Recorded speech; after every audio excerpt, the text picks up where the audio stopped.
X chapter 14 प्रेरितों के काम उसकी 14 अध्याय को ध्यान करें। इस अध्याय में लिखा हुआ वचनों की संख्या 28 है। इस 28 वचनों में जो इकोनियम के जगह में उनके जीवन में जो हुई घटनाएं हमें पहले 6 वचनों में वर्णन दिया गया है।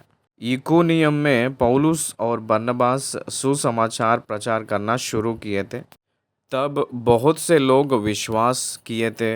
वहाँ बहुत से लोग विश्वास करने के वजह से उस संदर्भ में कुछ लोगों के बीच में विवाद शुरू हुआ था। पौलुस और बरनबास को हिंसा देना शुरू किए थे, तो वहाँ से पौलुस और बरनबास ने हट गए थे। लुकाउनिया कहते हैं, ये भाषा का नाम है। लुकाउनिया भाषा जो बात करते थे उस शहर ये है कि लुस्त्रा, दिर्बे। ये लुस्त्रा और दिर्बे नगर में वो लोग गए थे। वहाँ उन लोग फिर से सुसमाचार प्रचार करने लगे।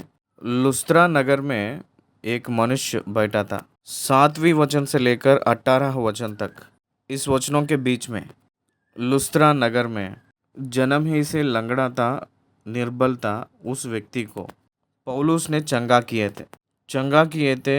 तो उस समय वहाँ के मनुष्य स्वर्गदूत के रूप में वो लोग मानने लगे। लुकाउनिया की भाषा के लोग ये सोचे थे कि देवता मनुष्यों के रूप में होकर हमारे पास उतर आए। बरनबास को ज्यूस और पौलुस को हिरमोस कहकर नाम वो लोग दिए थे। उनको माला चढ़ाकर उनके सामने बलि देकर वो लोग पूजा करने का सोच रखकर शुरू किए थे, यत्न किए थे। तो बरनबास और पौलुस ने हम भी तुम्हारे समान दुख सुख भोगी मनुष्य ही हैं कहकर वो लोग बलि को रोकने के लिए बहुत यत्न करना पड़ा। ये पूरी बातें 18 वचन तक लिखा है। लुस्त्रा में जो लोग पूजा करने के लिए सोचे थे वही जनता ने, यहूदियों ने अंताकिया की ओर से इकोनियोस जो आए थे लोगों ने उनकी ओर उन लोगों को मोड़कर पौलुस पर पथराव किए थे। यहाँ बरनबास नहीं है, केवल पौलुस है। उनको पथराव करके उस गांव के नगर के बाहर घसीट ले गए थे। लुस्त्रा में स्ट्रेंज एक्सपीरियंस, एक बार पूजा का योग्य बने थे, एक बार उन्हीं लोगों को पथराव करके बाहर घसीटे थे। ये पूरी घटनाएं 19 वचन तक हम लोग देख सकते हैं। उसके बाद 20वीं आयत में देखेंगे तो वहाँ पौलुस ने लुस्त्रा छोड़कर दिर्बे को आए थे, तो वहाँ सुसमाचार प्रचार किए थे। फिर वहाँ से वो मुड़कर चले गए थे। दिर्बे में सुसमाचार प्रचार किए के बाद में लुस्त्रा को आकर फिर वहाँ से इकोनियम और अंताकियों को लौट आए। वहाँ के विश्वासी लोगों को स्थिरत्व किए थे।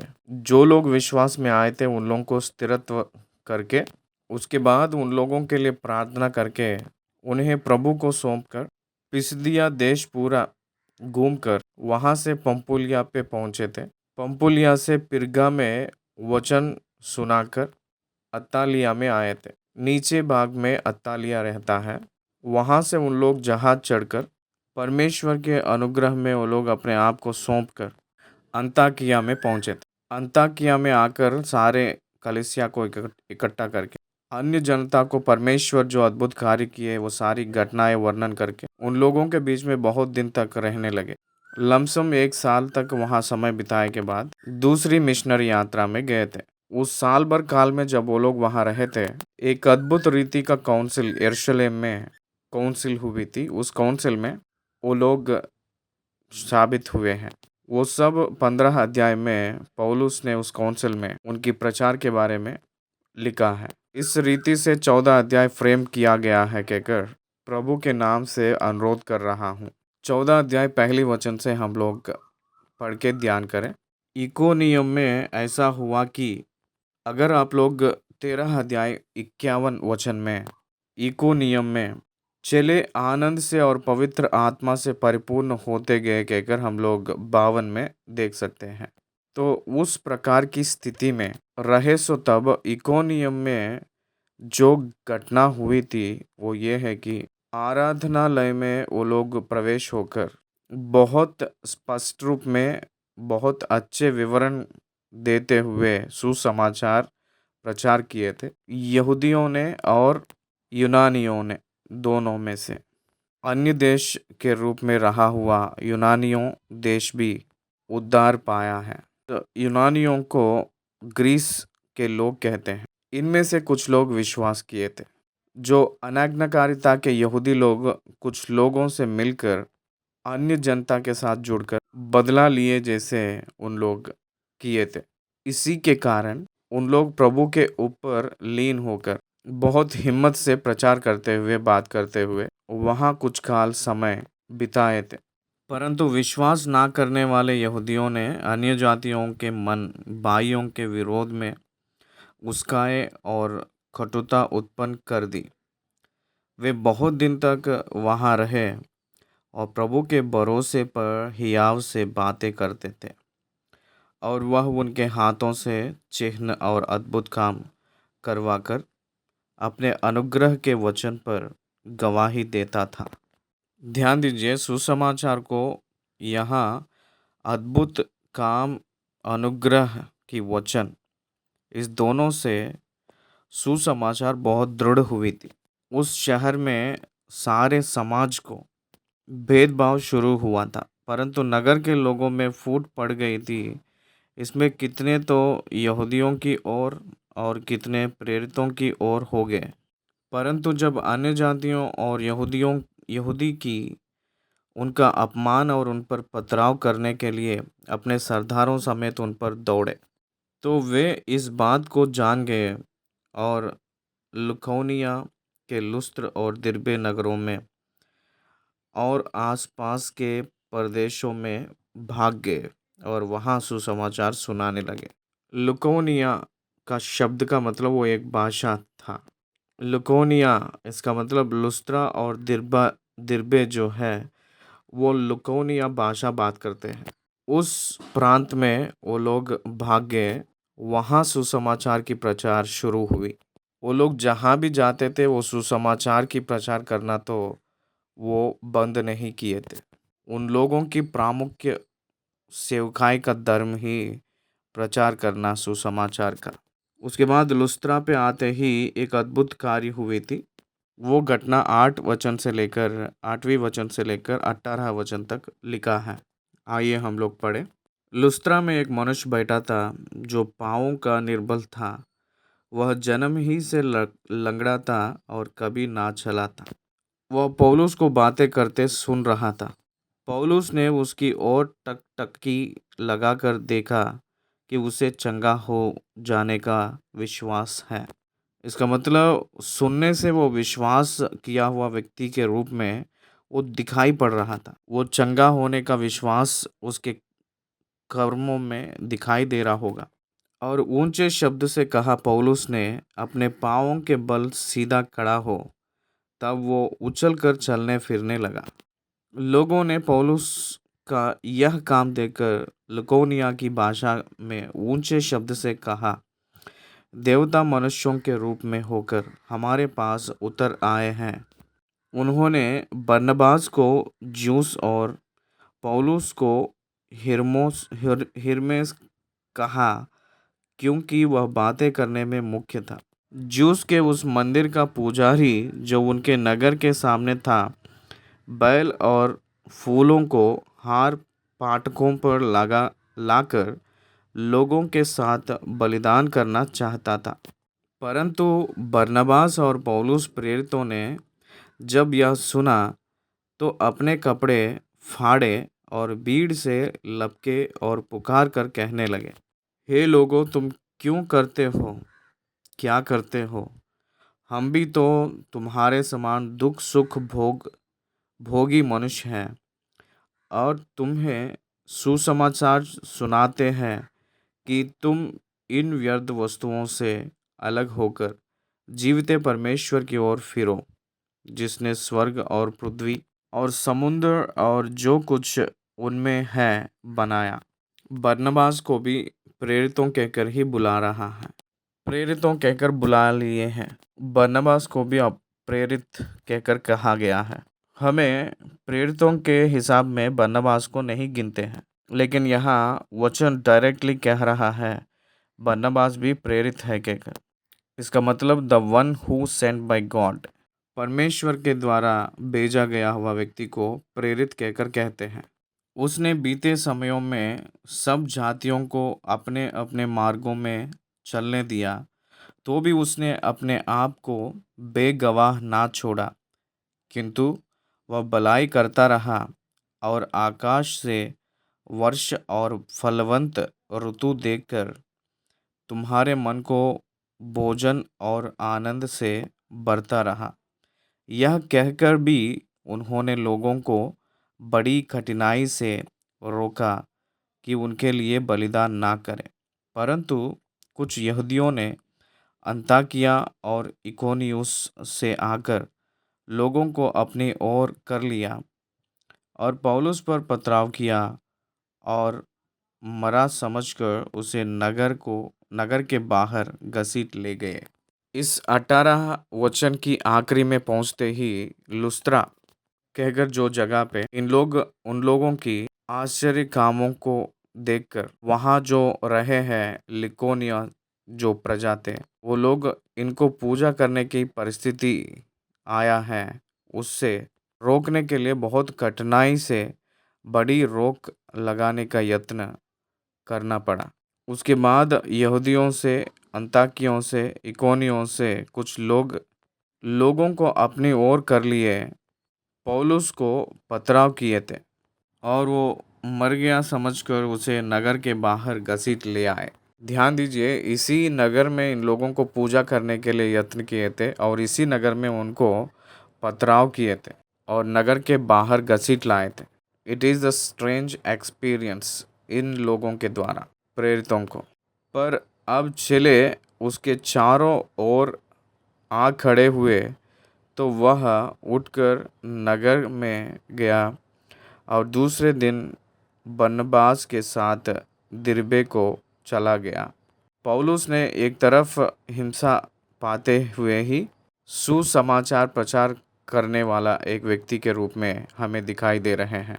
उनके घावों के ओर, उनकी जो चोट जहाँ लगा है उस चोट के ओर वो ध्यान तो नहीं दिए थे, लेकिन सुसमाचार प्रचार करने के लिए प्रामुख्य स्थान दिए हुए व्यक्ति के रूप में पौलुस जी ने हमें दिखाई देते हैं। 21 आयत, वे उस नगर के लोगों को सुसमाचार सुनाकर और बहुत से चेले बनाकर लुस्त्रा और इकोनियोस और अंताकियोस को लौटाए। ध्यान दीजिए, ये हम सभी लोगों के एक प्रामुख्य जिम्मेदारी है।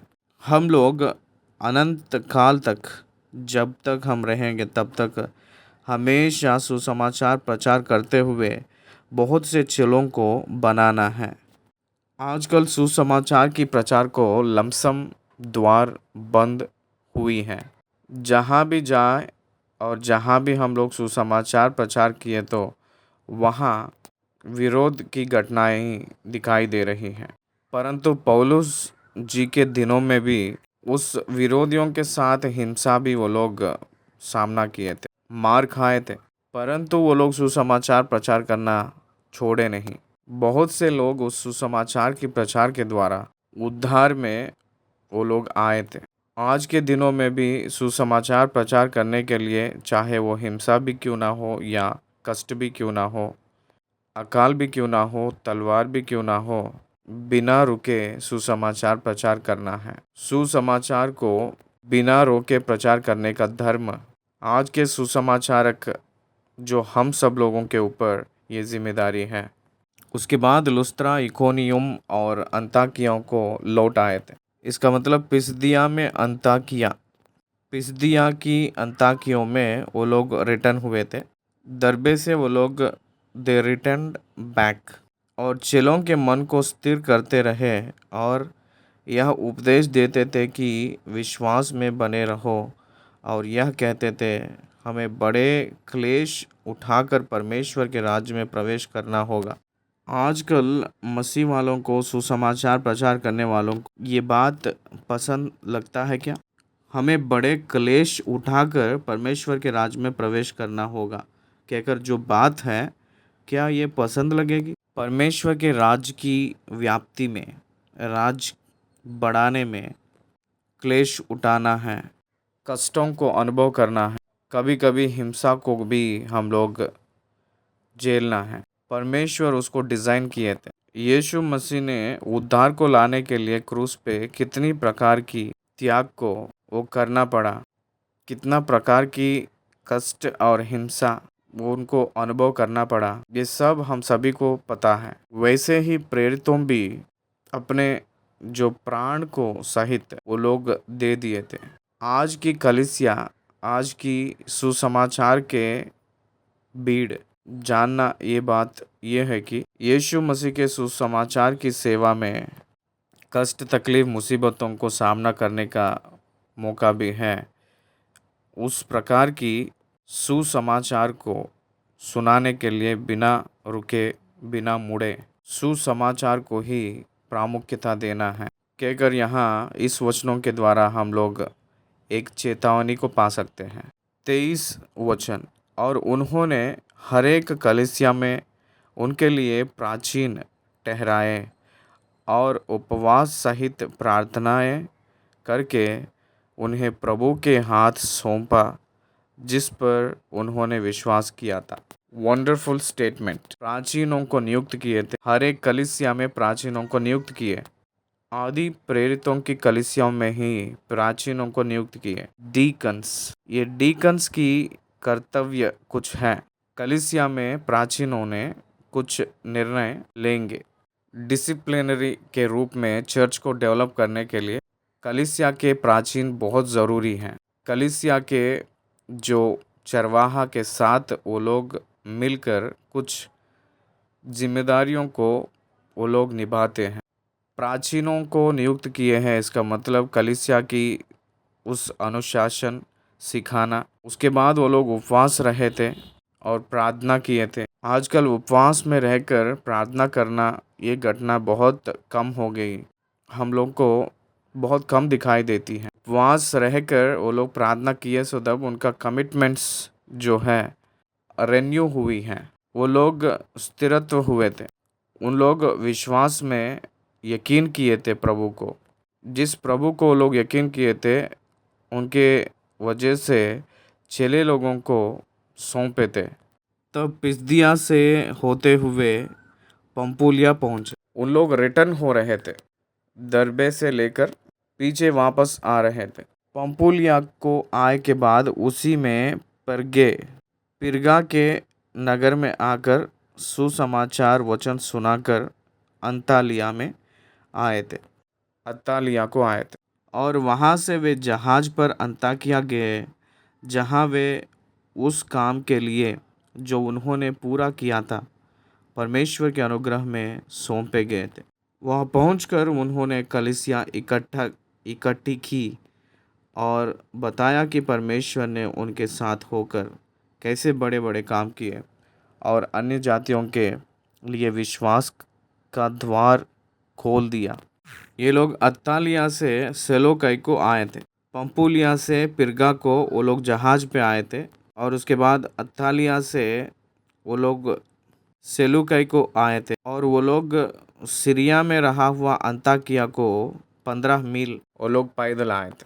अत्तालिया से जहाज़ की यात्रा पिरगा को, लेकिन सेलुकाई से वो लोग अंतालिया को जहाज़ की यात्रा। इस रीति से वो लोग पैदल चलते हुए वापस आए थे। अंताकिया को वापस आने की वजह से पहली मिशनरी यात्रा को पौलुस और बरनबास ने ख़त्म किए थे। वहाँ वो लोग आए के बाद में सीरिया में जो अंताकिया कलीसिया को इकट्ठा करके वहाँ उन लोगों को बुलाकर उन लोगों को परमेश्वर ने किस रीति से साथ रहकर काम किए थे, अन्य जातियों के लिए विश्वास किए हुए लोगों को द्वार कैसे खोले हैं, इस सारे बातें उन लोगों को विवरण दिए थे।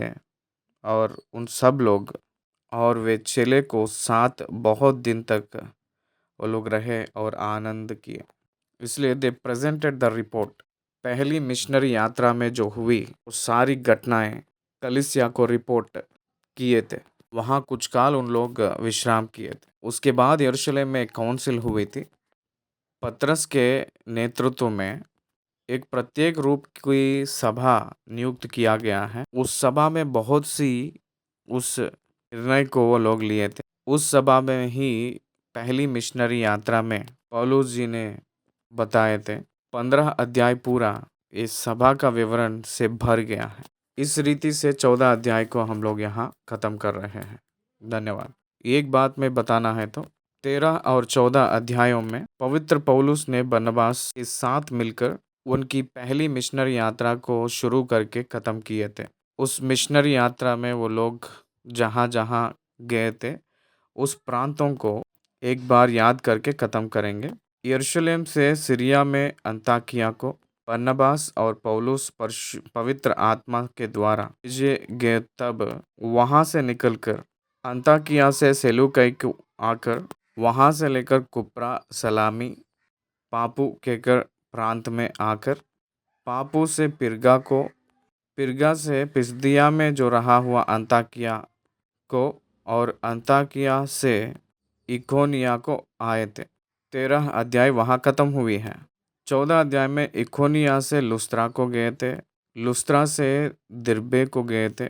दिर्बा के बाद वो लोग रिटर्न हो गए थे। दिर्बा से फिर वापस मुड़े सो तब again they came back to Lystra again. Lystra से वो लोग इकोनिया को आकर, इकोनिया से पिसदिया में रहा हुआ अंताकिया को आकर, वहाँ से पंपुलिया, पिरगा, अत्तालिया, सेलूकिया से होते हुए सीरिया में अंताकिया को वो लोग फिर से वापस आए थे। इसलिए 13 और 14 अध्यायों में पहली मिशनरी यात्रा को हम लोग खत्म किए हैं। 14 अध्याय खत्म हुई है। धन्यवाद।